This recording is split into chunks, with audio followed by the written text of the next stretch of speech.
আজকের দিনটা আমার কাছে অনেক স্পেশাল। কারণ কি জানেন? আমার বাসায় আমার এই ছোট্ট সংসারে আমার সাথে আছে আমার আব্বু-আম্মু। আমার হাসব্যান্ডের পোস্টিং হয়েছে এই জেলায় ১.৫ বছরের মতো। আমাদের বাসা নেওয়া হয়েছে প্রায় ১ বছরের মতো। এর ভিতরে আমার আব্বু-আম্মু কখনোই এই বাসাতে আসেনি। এই ১ম আসলো। এই ১ম বার আসলো। যার কারণে আমি অনেক বেশি খুশি ছিলাম আজকে। সকাল, সকাল উঠে আমি একটু নাস্তার ব্যবস্থা করছিলাম। তারপরে হালকা পাতলা নাস্তা করার পরে আবার দুপুরে রান্নাবান্না করব। অন্যদিন সকালে কিন্তু আমার রান্নাবান্না করতে ভালো না লাগলেও আজকে অনেক ভালো লাগছিল। কেন জানি আজকে মনের ভিতরে অন্যরকম একটা ভালো লাগা কাজ করছিল। নাস্তা রেডি করা হয়ে গেলে সবার দেওয়ার পরে আমি একটু নাস্তা করে নিচ্ছিলাম। আর আজকে দুপুরে রান্নাবান্না নিয়েও আমার অত তাড়াহুড়া নেই। কারণ আমার সাথে তো আমার আম্মু আছে। সব কাজে আমাকে অনেক হেল্প করে। আমি জানি এই কারণে আমার বেশি একটা টেনশন লাগছিল না। যেহেতু আমরা বাসায় ৩ জন থাকি, আমার হাসব্যান্ড, আমি আর আমার ছেলে সবসময় একা থাকা হয়। আমার হাসব্যান্ড তো সবসময় বাইরেই থাকে। তাই বাসাতে কেউ আসলে অনেক ভালো লাগে। আর সেখানে আমার আব্বু-আম্মু আসছে, আমার তো অবশ্যই ভালো লাগবেই। আপনাদের সাথে কথা বলতে, বলতে আমার সকালের নাস্তা শেষ হয়ে গেছে। এখন আমি দুপুরের রান্নাবান্না শুরু করব।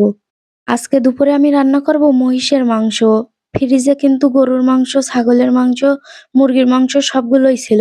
কিন্তু আমি ভাবলাম মহিষের মাংসটাই রান্না করব। কারণ আমাদের নিজ জেলাতে মহিষের মাংসটা সাধারণত পাওয়া যায় না। আর যেহেতু আমাদের জেলায় এটা পাওয়া যায় না সচরাচর, তাই আমি ভাবলাম মহিষের মাংসটাই রান্না করি। যার জন্য আমি সবকিছু রেডি করে এই তো রান্নাবান্না শুরু করেছি। আর দয়া করে রান্নাবান্নাতে ভুল ধরবেন না। একেকজনের রান্না একেক রকম। যে যেভাবে রান্না করতে ভালোবাসে সে সেভাবেই করে। সবার রান্নার ধরন কখনোই এক হবে না। মাংসটা আমি আগে থেকেই প্রেসার কুকারে দিয়ে কয়েকটা বাঁশি দিয়ে নিয়েছিলাম।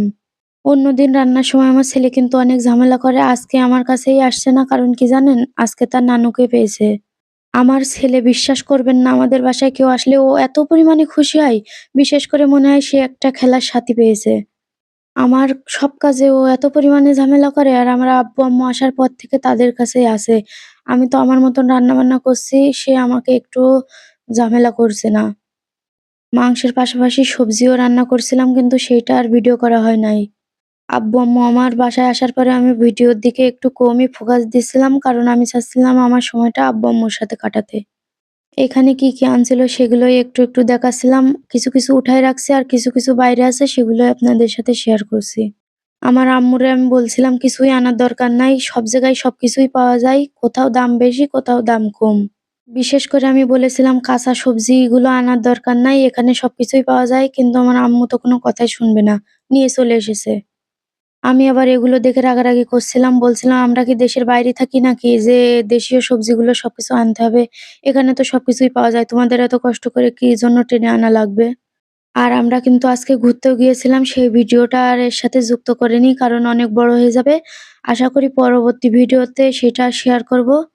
আমার ভিডিওগুলো আপনাদের কাছে ভালো লাগে কিনা অবশ্যই কমেন্টে জানাবেন কিন্তু। যদি আপনারা ভালো, ভালো কমেন্ট করেন, ভিডিও করতে মন চায়। আর এই পলিতে এগুলো দেখতে পারছেন, এটা হলো আমার একজন ভালো মানুষের দেওয়া আমার কিছু ভালোবাসা। আপনাকে অনেক ধন্যবাদ। আমি জানি আপনি ভিডিওটা দেখবেন। এখানে কিছু তালের পিঠা বানাচ্ছিলাম আমার আব্বু-আম্মুর জন্য। কয়েকটা আগের ভিডিওতে দেখেছিলেন আমার শাশুড়ি আসছিল, সেই সময় আমি তালের পিঠা বানায় খাওয়াইছিলাম। ভাবলাম আব্বু-আম্মু যখন আসছে তাদেরও একটু তালের পিঠা বানায় খাওয়াই। তারা অনেক খুশি হবে হয়তোবা। সবসময় আম্মুর হাতের পিঠা খেয়ে আসছি। এখন আমি নিজ হাতে বানিয়ে আম্মুকে খাওয়াবো। আমার অনেক খুশি লাগছিল। যাই হোক, আল্লাহ হাফেজ। আজকের ভিডিওটা এই পর্যন্ত।